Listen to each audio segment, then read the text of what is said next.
A very good morning to all of you.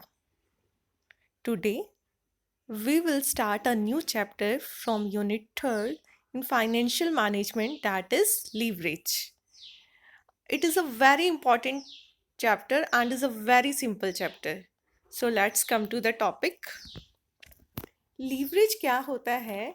Leverage का मतलब है employment of an asset or source of fund for which the firm has to pay a fixed cost or fixed return. Generally क्या होता है कि firm जब fix cost fund अपनी company में लगाती है या फिक्स कॉस्ट का यूज करती है प्रॉफिट को बढ़ाने के लिए, तो उसे क्या बोलते हैं? लीवरेज। आपने साइंस में 8 9 10th में एक वर्ड टर्म सुनी होगी, लीवर। लीवर का क्या काम होता था? किसी चीज को उठाना। कि एक टूल होता था कि जैसे हमारी क्रेन होती है ना, कि एक साइड से प्रेशर डालो तो दूसरी साइड से जो भारी सामान होता है वो अपने आप उठ जाता है। सिमिलरली लीवरेज क्या है? यहाँ पर हमने क्या करना है? अपने फॉर्म की प्रॉफिटेबिलिटी को इंक्रीज करना है। ठीक है, ध्यान से सुनना एक एक चीज। फर्म की प्रॉफिटेबिलिटी को मैग्नीफाई करना है, इंक्रीज करना है।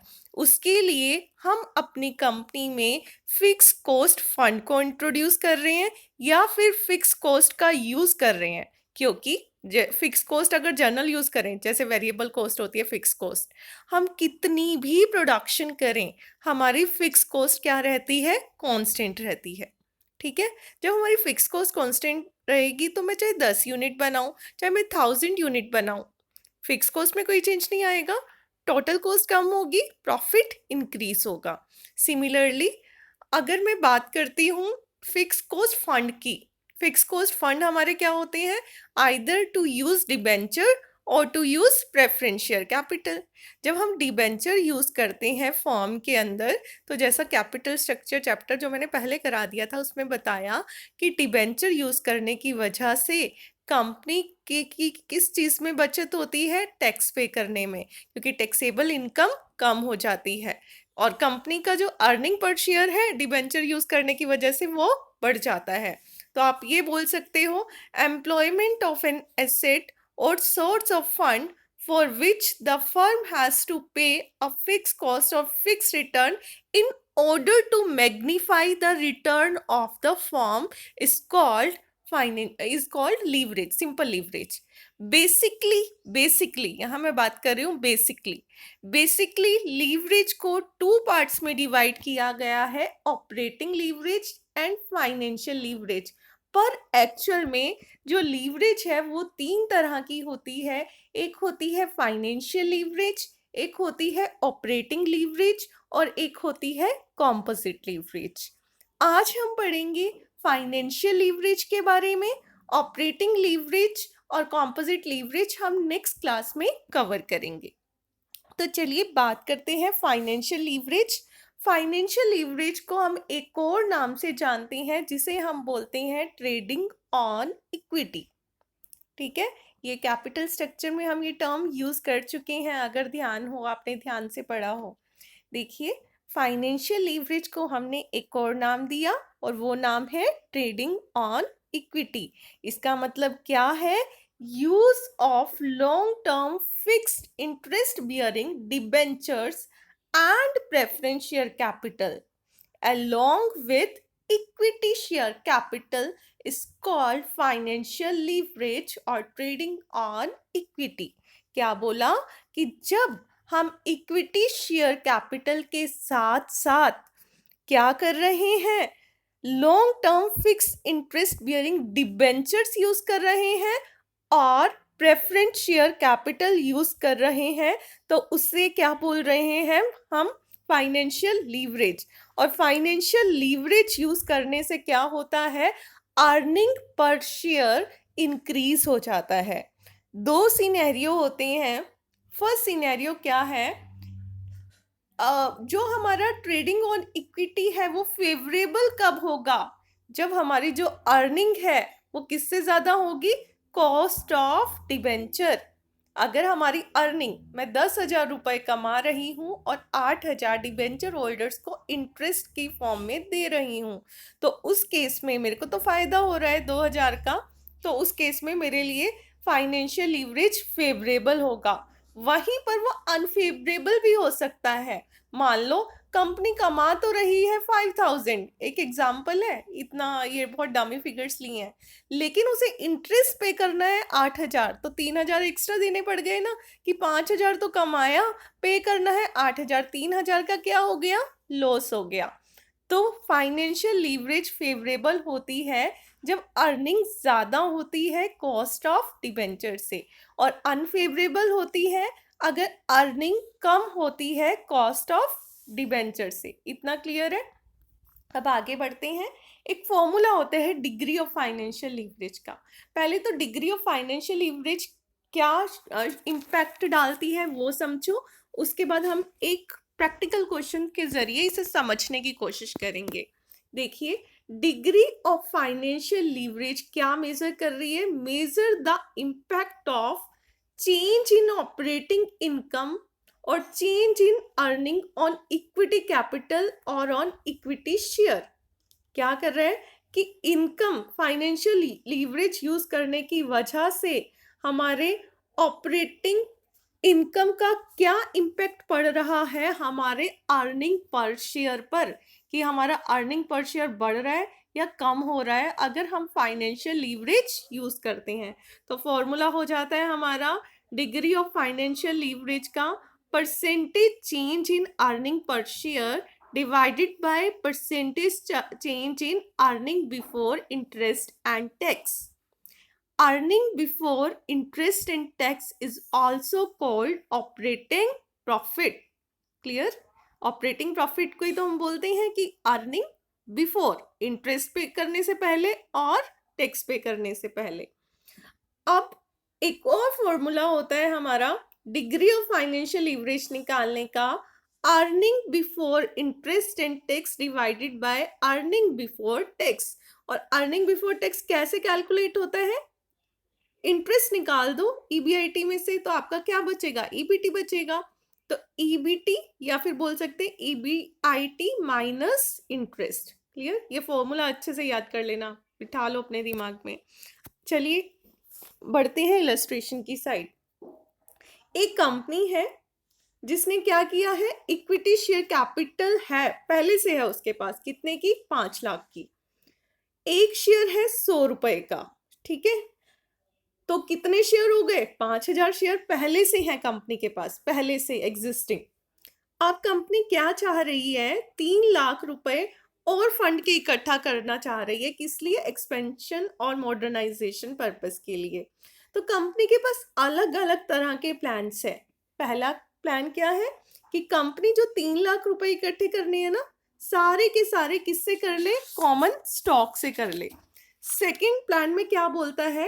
1 लाख तो कॉमन स्टॉक, यहाँ कॉमन स्टॉक का मतलब है इक्विटी शेयर, ठीक है? Equity share common stock. और 2 लाख रुपए कहाँ से कर ले? डिबेंचर। 2 लाख रुपए 10% डिबेंचर्स।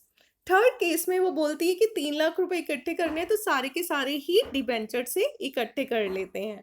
फोर्थ केस में बोलते हैं 1 lakh in common stock and 2 lakh in, 1 lakh तो इक्विटी के थ्रू इकट्ठे कर लिए and 2 lakh in preference capital, जिसका डिविडेंड है पे करना है 8% के रेट से। अब कंपनी की existing earning before interest and tax operating profit given है 1.5 लाख का, कॉर्पोरेट टैक्स दिया हुआ है 50%। हमें क्या बोला गया है? You are required to determine the earning per share in each plan and comment on the implication of financial leverage. हमें क्या बताना है कि फाइनेंशियल लीवरेज प्रॉफिटेबल हो रही है या लॉस हो रहा है, हमें पूरा कमेंट करके एक तरह से पूरी समरी बतानी है क्वेश्चन सॉल्व करने के बाद उसकी। तो चलिए क्वेश्चन पर काम करते हैं। 4 प्लान है हमारे पास, चारों में अर्निंग, ये earning before interest and tax है। कितना है? 1,50,000, 1,50,000, चारों में सेम है। फर्स्ट केस में देखो, पहले प्लान में तो हमने कोई डिबेंचर यूज नहीं किया, जो हमने नई कैपिटल यूज करनी थी सारे का सारा इक्विटी शेयर, तो इंटरेस्ट होगा ही नहीं।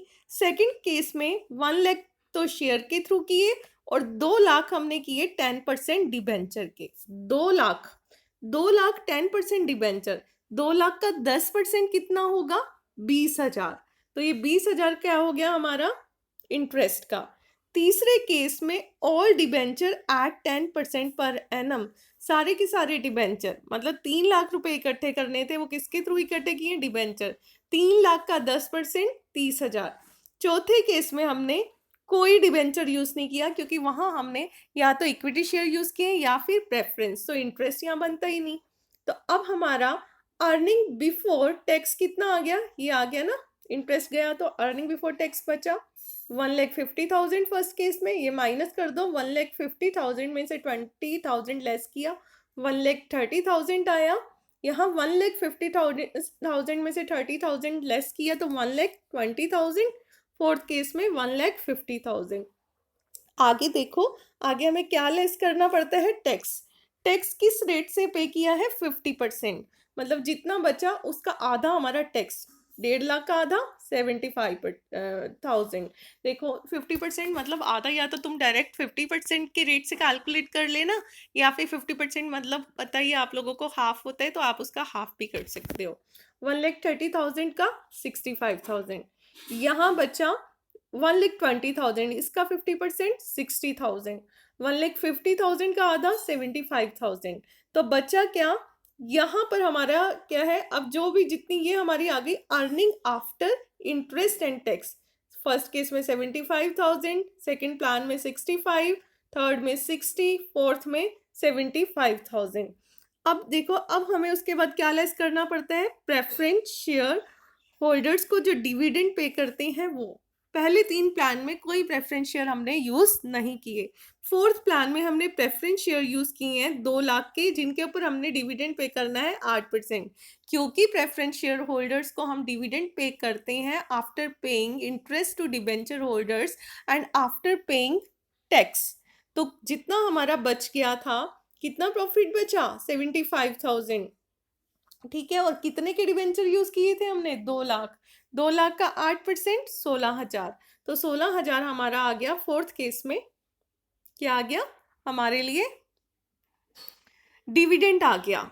अब हमारा अर्निंग बचेगी, जो बची बची खुची अर्निंग है वो किसके लिए बचती है? इक्विटी शेयर होल्डर्स के लिए। Earning available to equity share holder, first case में 75,000, सेकंड में उतना ही, थर्ड में उतना ही, फोर्थ केस में क्योंकि डिविडेंड पे किया था तो 75,000 में से 16,000 लेस कर दो, बचेगा 59,000। अब हम देखते हैं कॉमन शेयर्स, कॉमन स्टॉक या इक्विटी शेयर हमारे पास कितने हैं। 5,000 तो हमारे पास एग्जिस्टिंग थे, जो पहले से थे। फर्स्ट केस में हमने सारे का सारा पैसा इक्विटी शेयर के, 3 लाख हमने इक्विटी शेयर के थ्रू इकट्ठा किया। एक शेयर का प्राइस कितना था? 100। तो कितने शेयर बचे? 3,000। तो फर्स्ट केस में हमारा कितना हो गया? 8,000 इक्विटी शेयर। सेकंड केस में हमने 1 लाख इक्विटी शेयर, 5,000 पहले से, 1,000 अब वाले, तो कितना हो गया? 6,000। थर्ड केस में इक्विटी शेयर हमने यूज ही नहीं किए, तो हमारे पास सारे 5,000 ही बचे हुए हैं इक्विटी शेयर के। और थर्ड केस में हमने 1 लाख हमने कॉमन शेयर या इक्विटी शेयर के थ्रू इकट्ठे किए, तो 1,000 ये शेयर और 5,000 पहले वाले 6,000। अगर हमें अर्निंग पर शेयर निकालना हो तो हम निकाल सकते हैं ना इजीली। क्या? कैसे निकालोगे? Earning available to equity share holder 75,000 divided by 8,000, कितना आया?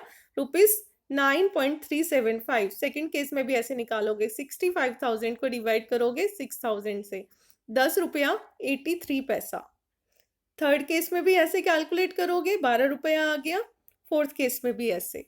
अब हम देखेंगे कि हमारा फाइनेंशियल लीवरेज का क्या इम्पैक्ट है। देखिए, हम देखते हैं कि थर्ड केस में हमारा सबसे ज़्यादा अर्निंग पर शेयर आ रहा है। क्यों आ रहा है? क्योंकि वहाँ पर हमने सारे का सारा पैसा कहाँ से इकट्ठा किया? डिबेंचर्स के थ्रू इकट्ठा किया, है ना। सारे का सारा जो 3 लाख रुपए इकट्ठा करना था 10% के रेट से, तो ये हमारा बेस्ट प्लान हो गया। सेकंड बेस्ट प्लान कहाँ हुआ? जब हमने 2 लाख डिबेंचर से यूज किया और 1 लाख हमने क्या किया? इक्विटी। तब हमारा क्या है? ₹10.83। थर्ड बेस्ट प्लान हमारा कौन सा है? जब हमने प्रेफरेंस शेयर को भी तो हम फिक्स इंटरेस्ट पे कर रहे हैं ना, फिक्स डिविडेंड पे कर रहे हैं, 9.83। और लास्ट प्लान जब हमने इक्विटी। तो ये क्या शो कर रहा है, ये एनालिसिस शो कर रहा है कि जो फाइनेंशियल लीवरेज है वो हेल्प कर रही है इक्विटी शेयर होल्डर का अर्निंग पर शेयर इंप्रूव करने में। और ये क्या भी कंक्लूजन में बता रही है, जितनी हमारी डेब्ट टू इक्विटी की रेशियो ज़्यादा होगी उतना फायदा होगा इक्विटी शेयर होल्डर्स को। लेकिन एक चीज ध्यान रखनी है, ये कंडीशन कहाँ अप्लाई होती है, in case of profits only, and in case of profit is more than interest of debenture. अगर हमारा प्रॉफिट कम है या लॉसेस है तो वो अपोजिट इम्पैक्ट डाल देगा पूरे का पूरा, कि लॉस भी हो रहे हैं और आपको इंटरेस्ट भी पे करना पड़ रहा है। तो ये ध्यान रखना, ये कंडीशन अप्लाई होती है फाइनेंशियल लीवरेज यूज करते वक्त। क्या? That your profit should be more than your interest of debentures. चलिए अब बात करते हैं significance and limitations of financial leverage. First point, planning of capital structure. हमें हेल्प मिलती है फाइनेंशियल लीवरेज के थ्रू कि किस रेशियो में हमने इक्विटी के थ्रू पैसा इकट्ठा करना है, किस रेशियो में डिबेंचर्स के थ्रू कहाँ कितना हमने प्रेफरेंस शेयर से यूज़ करना है। प्रॉफिट प्लानिंग में हेल्प करता है। प्रॉफिट प्लानिंग में क्या कि अगर हमें लगता है कि आज की डेट में हमें प्रॉफिट हो रहे हैं और आने वाले टाइम में भी, आने वाले कई सालों तक प्रॉफिट हो सकते हैं, तो हम ज़्यादा से ज़्यादा डिबेंचर्स यूज़ कर सकते हैं, ज़्यादा से ज़्यादा फाइनेंशियल लीवरेज यूज़ कर सकते हैं, क्योंकि उससे हमारी प्रॉफिट ही मैग्नीफाई होंगे। अगर लिमिटेशंस की बात करते हैं, double edge weapon. Double edge weapon मतलब दो धारी तलवार, दोनों साइड से तीखा वेपन। मतलब क्या है, प्रॉफिट होगा, अगर हमने फाइनेंशियल लीवरेज यूज़ की हुई है और हमें प्रॉफिट हो रहा है तो भी क्या हो रहा है हमारा, तो भी हमारे प्रॉफिट इंक्रीज हो रहे हैं बहुत ज़्यादा फाइनेंशियल लीवरेज की वजह से। और अगर हमने हमारे लॉसेस हैं तो लॉसेस भी कई गुना बढ़ जाएगा, क्योंकि लॉस भी होगा और लॉस के साथ साथ आपका क्या भी होगा, लॉस के साथ साथ आपको इंटरेस्ट भी पे करना पड़ेगा डिबेंचर होल्डर्स को। Second, beneficial only to company having stability of earning. किसके लिए फायदेमंद है? जिसकी अर्निंग, ऐसी कंपनीज के लिए फायदेमंद है फाइनेंशियल लीवरेज जिसकी अर्निंग स्टेबल रहती है। जिसकी अनस्टेबल रहती है, मतलब कभी प्रॉफिट हो रहे हैं कभी लॉस, तो उसके लिए बिल्कुल भी बेनिफिशियल नहीं है। Next, increase risk and rate of interest. Generally जैसे जैसे हम डिबेंचर यूज़ करते हैं, ट्रेडिंग ऑन इक्विटी का यूज़ करते हैं, वैसे वैसे रिस्क बढ़ जाती है, डिबेंचर होल्डर्स की भी बढ़ जाती है ऑब्वियसली, और इक्विटी शेयर होल्डर्स की तो वो ज़्यादा रिस्क के लिए ज़्यादा डिविडेंड, ज़्यादा इंटरेस्ट की डिमांड करना शुरू कर देते हैं। Last point is restriction from financial institution. Financial institutions भी रेस्ट्रिक्शंस लगा देते हैं ऐसी कंपनी में जो ज़्यादा से ज़्यादा ट्रेडिंग ऑन इक्विटी का मतलब फाइनेंशियल लीवरेज का यूज़ करती हैं। तो ये था हमारा topic financial leverage. I hope आप लोगों को क्लियर हुआ होगा। फिर भी कोई डाउट है then you can ask your query on the WhatsApp group, और you can ask by putting your query on the comment box in YouTube. Thank you so much.